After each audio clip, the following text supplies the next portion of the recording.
Knick Some Noise, it's your man, why me? The New York Knicks hold down Madison Square Garden to keep their in-season tournament hopes alive by beating the Miami Heat 100-98. Let's talk about it. Listen, Miami, y'all came in here, we jumped on y'all early, then y'all got us back. We are notoriously bad in the third quarter, that's a fact. But, you know, what we did was what we showed resolve. Y'all say Tom Thibodeau don't make adjustments. He's here to show y'all that he does. Y'all want Julius Randle head on a spike. He's here to show y'all that he is making adjustments in game to difficult matchups and defensive strategies that teams like the Miami Heat will throw at him. Miami Heat has an awesome, excellent defensive strategy implemented by Pat Riley, implemented by Eric, and carried forth by Eric Spoelstra. They have a fantastic defensive strategy against Julius Randle. Julius Randle has burned Miami in the past. Julius Randle has single-handedly beat Miami in the past, so they respect him. Getting double team is a sign of respect. And there's a lot of people out there that don't understand that. There's a lot of people out there that criticize this man for the decisions that he has to make when he's doubled. Every team does not double him. There are teams where they live and die with the decisions that he makes on the court. They try to force him into bad situations. However, the Miami Heat must double Julius Randle. They have no answer for him if they don't double him. Bam Adebayo can't contain Julius Randle. And by the way Mitchell Robinson is playing, he cannot do both. They have no front court presence. Haywood Highsmith is a good defender because he's tall. Julius Randle is very strong, but he's not that tall for, let's say, like a power forward. Like that 6'10", 6'11" is different. I think Randle is about 6'8" for real. So at the end, he's not, you know, obviously they were short of power forwards, but like Barkley is just the main one that stands out. Now I don't think any other power forward was less than 6'8" that really did what they had to do. Long story short, but Julius Randle has gotten double teamed this entire game. He made adjustments. The Miami Heat, they got cocky. That's why they lost. I'm gonna tell y'all why. Straight up. They tried to run the offense through Jaime Jaquez.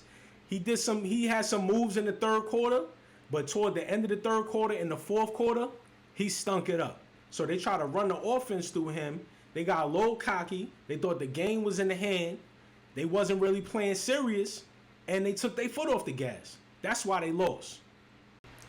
We got Phoenix on Monday, and we got Charlotte on Tuesday for the second in-season tournament game against them in our A division. So look, let's go. That part of the business is being taken care of. We still doing what we got to do. Listen, monster game from Emmanuel Quickly. He's one of the reasons why we were able to hold it down, and he kept it going while Jalen Brunson was getting back to his little situation.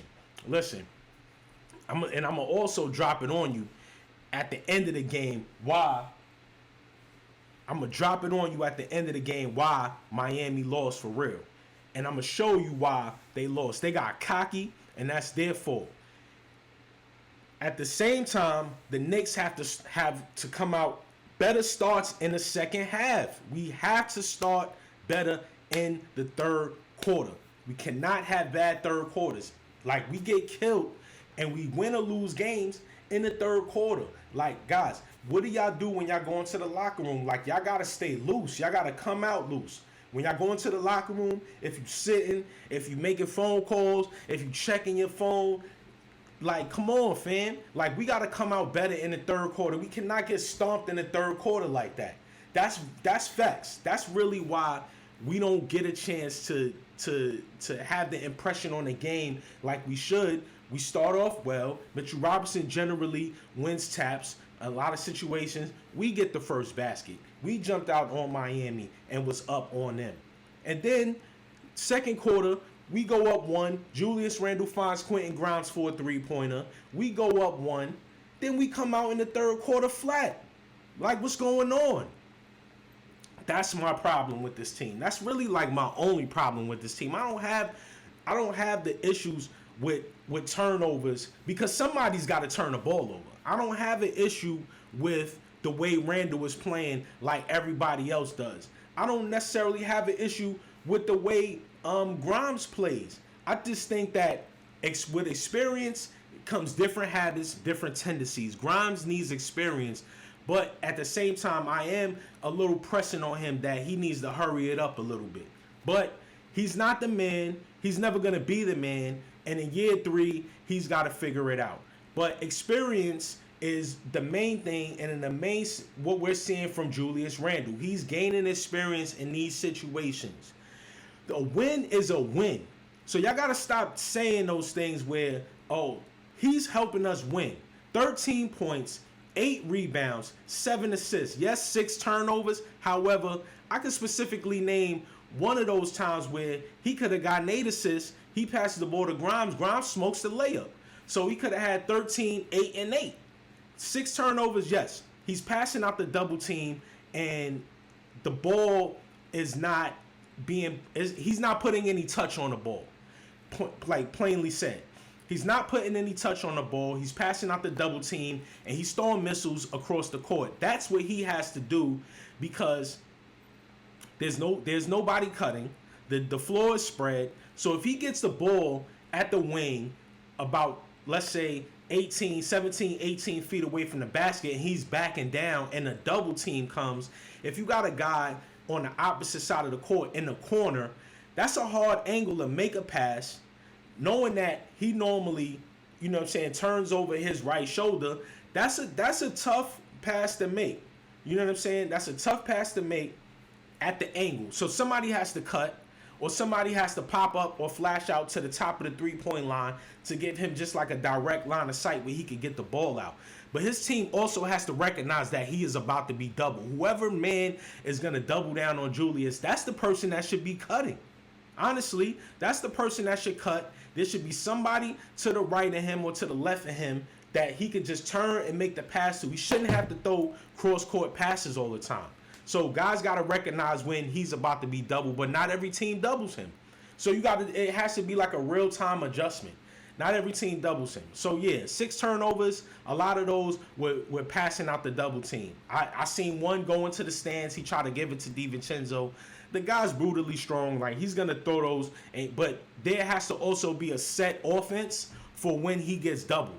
So that's on the coach as well. That's on Tibbs. That's on Bryant to implement a strategy for Randle so that when a team is going to double him and they recognize it early, they could say, oh, look, run that play, out of the double team, or do something to reset the offense. Whereas, you might, throw it off a defender's leg or something, like if you get trapped. Do something to try to reset the offense. That's a risky play, but it's better than a turnover. It's better than just throwing it away into a transition basket. You know what I'm saying? Like if you throw it off somebody's leg or foot and it goes out of bounds, all right, it's side out of bounds. You take it out, but that, like, we usually do that in pickup. Like, you just throw it out and start it over. But in the NBA, you protect the ball. But I'd rather you try to throw it off somebody's leg and it goes out than you throw it into a transition and it's an easy basket for the other team. Because we lose off that. You know what I'm saying? We lose off of transition baskets because we also don't get a lot of them. There were instances where he's coming up, he did that Euro step on Highsmith and just dropped it off too quickly. That's perfect. We need plays like those as well.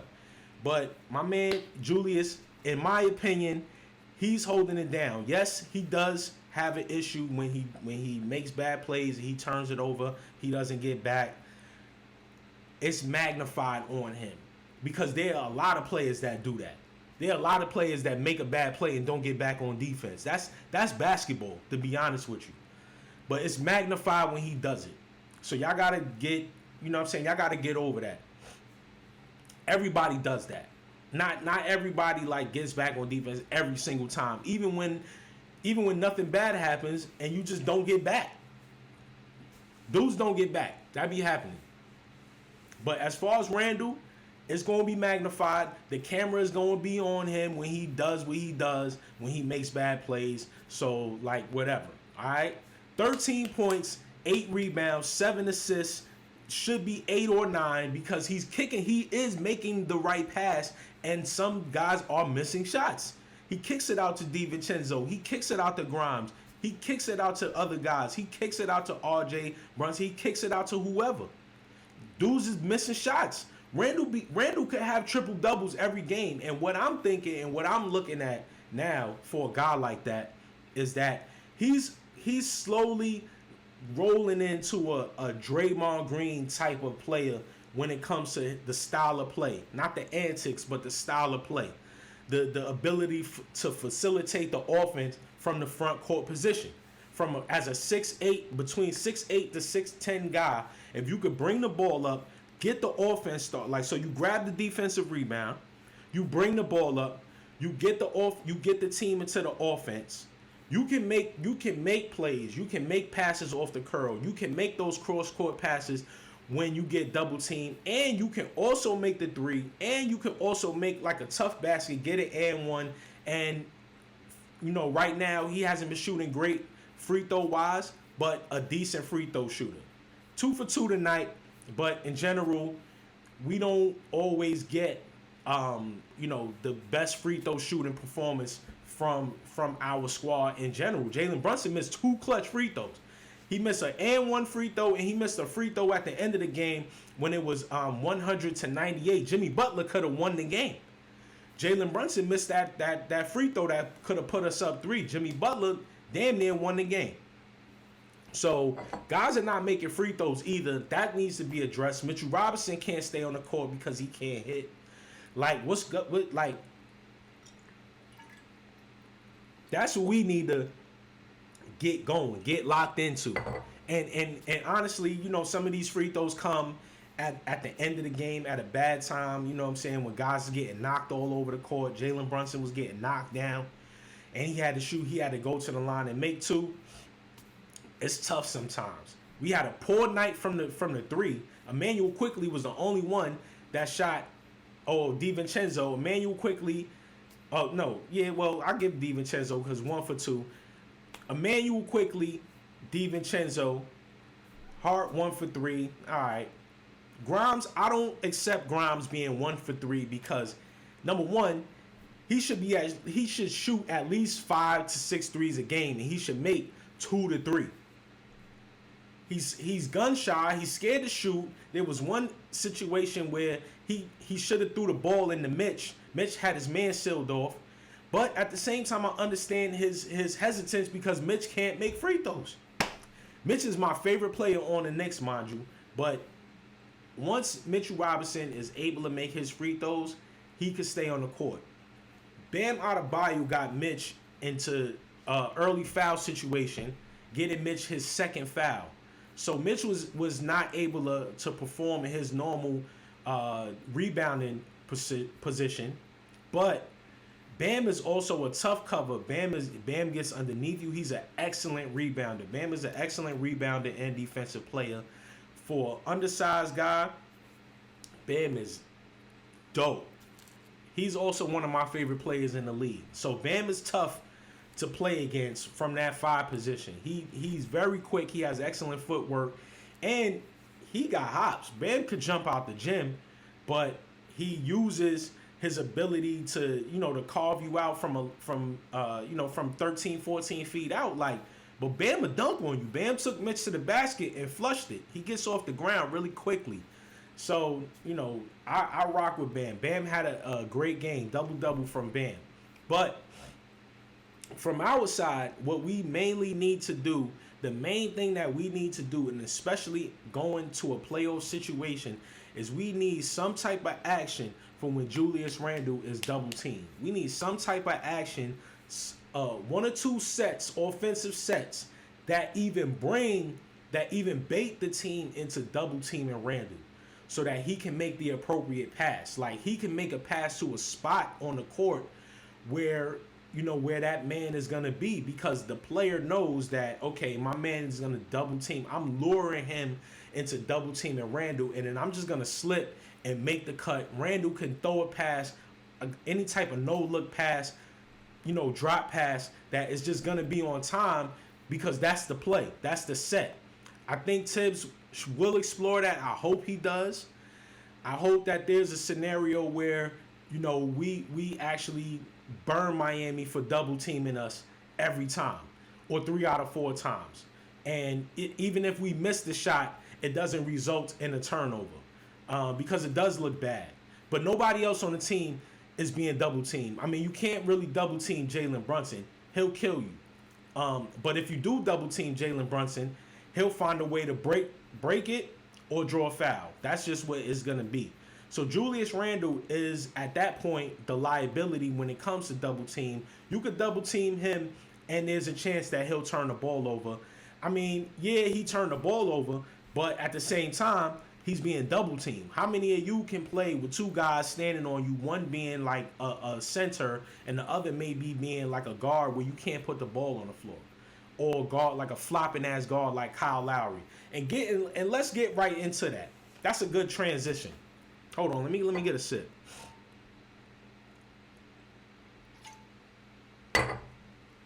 Kyle Lowry, you flopping, bleep bleep. This is why y'all lost the game, because of you. So I'm going to go to the reason why the Miami Heat really lost. They still had the game in the bag, but I'm going to go to the reason why y'all really lost. And it's because of Kyle Lowry. I'm going to run it. I'm going to talk through it. Jalen Brunson is at the line. He just took Jaquez to the basket. He misses the second. He misses the, not the second, but the and one. Lowry brings it up, sets the offense, kicks it to Jimmy Butler at the top of the three. RJ's guarding him. Look at what Lowry does. That's a 2. Lowry draws a foul on RJ Barrett because that's what he does. That's his mentality, to flop and draw fouls. That's his mentality. So that's what he does while he's on the court. It's the fourth quarter. You're winning the game. Why are you trying to draw a foul? You're winning the game. This is what he does. Like, he's always in that mode where I gotta flop and fall all over the place. Like, if you look at Kyle Lowry, it's no reason. Like, he's a running back in football. It's no reason why he's like pause. He's like Marshawn Lynch body stature. Why you falling all over the place, bro? It's no reason why you should be falling. Okay, but you draw the foul on RJ Barrett. It's 96-91. Y'all could go up 7 with an easy basket. That's a deflating basket. Y'all go up 7. RJ don't flop. So that was just, a normal basketball play where Jimmy Butler got free. RJ don't flop. So now it's side out of bounds Miami. They up 96-91. Bam gets the ball above the three-point line. Ihart is guarding him. He kicks it to Jimmy. Kyle Lowry comes over, sets another screen, but Jimmy don't do nothing. He takes the 3. Nobody made a shot that whole fourth quarter, right? Only person that hit was Bam for an easy 2, and Josh Richardson hit a 3 and another long 2. Nobody else. Jaquez didn't hit nothing. Butler didn't hit nothing. Lowry's out there acting a fool. Bam didn't hit nothing. Lowry creates a loose ball foul on IQ. IQ, good job rebounding. But look who's on the court. You got Brunson, you got Barry, you got IQ, and you got Hartenstein. So this team is, number one, our better free throw shooting team and our better 3-point shooting team, and honestly, like, our better defensive and free throw shooting team at the same time. Because, like, Mitch would be in there if he could hit free throws. But at least if Ihart gets fouled, he could hit free throws. So Brunson brings it up. He calls out Jaquez. Boom. Let's go. And 1. So he creates that situation where Jaquez gets on him again. He take Jaquez to the basket and gets that and 1. That changes the whole situation right there. If Lowry don't try to draw that charge, I don't think we win that game. And that's my problem with Kyle Lowry. That's my problem with the Miami Heat, because Jimmy Butler does it. Kevin Love does it. Josh Richardson does it. When Strus and all them cats was there, they all do it. Heat culture, my ass. He culture is flopping culture. Is I want to draw a foul on you culture. I want to throw my head back and do all this culture. That's he culture. That's not Knicks culture. Knicks, you don't see no Jalen Brunson draws fouls. He's really like the only one that you could say, but I don't never really see him flopping. He might have caught one on Jimmy Butler, but like that's eye for an eye. Like if he do it, I'ma do it. Like if you got a other team like that and they flop all the time, I'ma flop on them too. Because Jimmy Butler do it all the time. Like, so who's the best person to do it against? Yes, him. Throwing his leg out and all these different types of body motions that create the referees to blow their whistle and call foul. Yeah, I'm going to do that against you too. So Jalen Brunson is like, yeah, let's go. Up, under, let's go. Because Jaquez is a rookie and he deserves to be schooled. Spo got cocky and they try to run the offense through Jaquez. He didn't make a shot nearly the whole third quarter and all fourth quarter. He shot like 4 or 5 threes, didn't make none of them. He shot a 2 or layup, missed that. He went cold. So Spo tried to run the offense through Jaquez, and while Jimmy Butler and them was cruising, Bam was on the bench. So by the time we brought it back, here go RJ, on you. With the right hand, y'all said RJ can't finish with the right, but he finishes with the right. And that's pretty much what brought us back into the game. No, nobody pushed you. Nobody pushed you. Nobody touched you. Stop crying because like he always got smoke for us when he doing well. But then yeah, guess what happens? It's right back on you. It's right back on you. RJ finishing with the right hand is poetic because y'all said he can't finish with the right hand. So RJ ties the game up and then hits the and one and puts us up one. And then after that, listen, we just was able to lock it down. The main thing that I definitely just wanted to point out was that the reason why the Heat lost the game is because of Kyle Lowry and his flopping ass. Look, nothing. Jaquez ain't hit nothing the whole fourth quarter. He was hot in the beginning of the game. He came out. He's a good player. He's a rookie, but he's a good player. They use him well. He has size and he can guard smaller players. But, you can't do nothing with Jalen Brunson. Look, Brunson called out quickly, told him to get that switch. Get Jimmy Butler off me, put Jaquez on me. Look, I'm about to take him to SeaWorld again. What's up, bro? This is what we need to do all the time. This is what we need to do all the time. This is perfect Knicks basketball. This is a scenario where we create matchups that work to our benefit. We have no reason to play basketball like tight, intense. There's no reason to do that. When we got killers on our squad and we got guys that can get to the line and hit free throws. And the reason why they lost is because of their antics. That's the main reason why they lost. Because of their antics. In the third quarter, after they got up, it was like 6 or so minutes left in the third quarter. They got up, they sat Bam, they sat Jimmy, they put Jaquez in, and they tried to let Jaquez run the offense. And I'm gonna even see if I could go back to the third quarter. Let me see.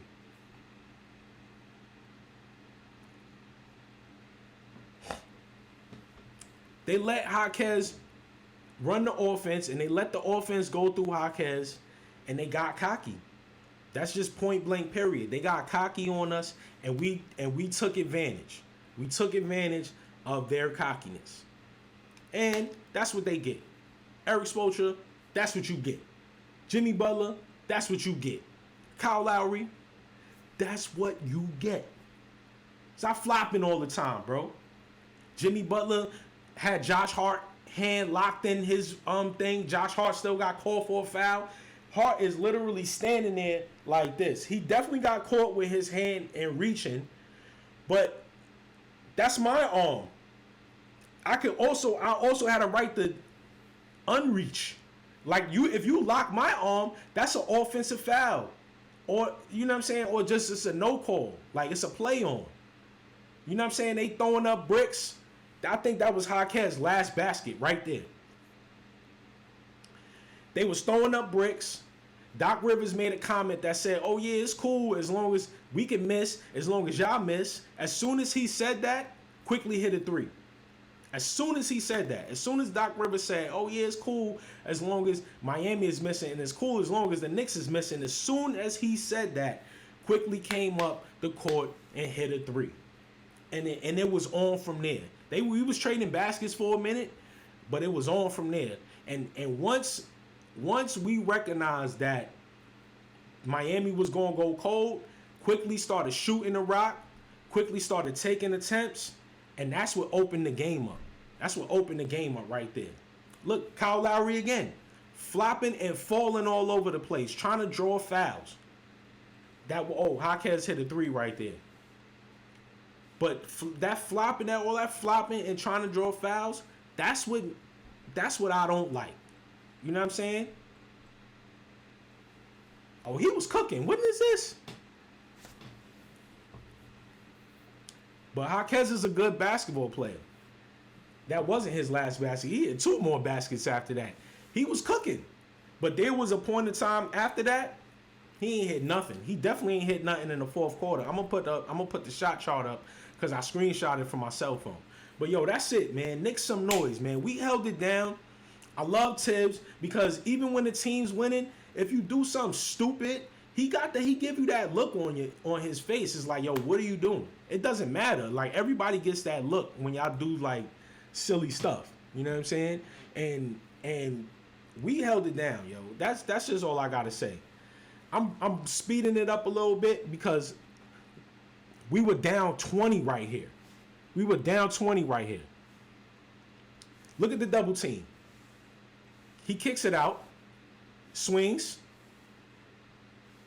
and Josh Hart draws the defensive foul.